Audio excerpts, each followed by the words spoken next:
Hey everyone, today I'll be walking you through how to change your Vercel node.js version.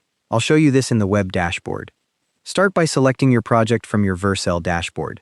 You'll see your project card in the main dashboard area. Click on it to open your project overview page. Once that loads, you'll see your deployment history. Now look at the left sidebar and click on Settings. The Settings page will load with several configuration tabs across the top. Next, click on the Build and Deployment tab. Scroll down until you see the Node.js version section. This is where you'll make the change. In the Node.js version section, you'll see a drop-down menu showing the available versions.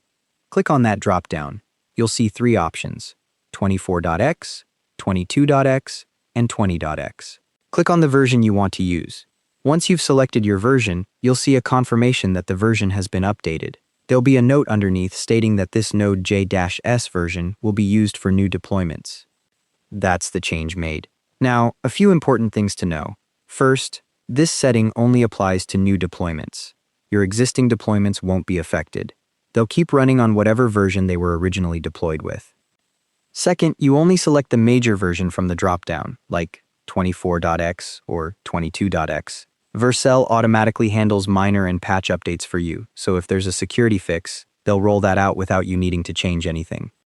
Third, if you want to check which node.js version a deployment is actually using, you can add node-v to your build command, or you can log process.version in your code. Both will show you the exact version being used in the build logs. And one more thing. If your project has a package.json file with an engines.node field specified, that setting will override whatever you select in the dashboard. So if you change the version in the dashboard and your deployments aren't picking it up, check your package.json. If there's a node version specified there, you'll need to update that file as well, then commit and push the change for it to take effect. And there we go. If this saved you some time, drop a like, and I'll catch you in the next one.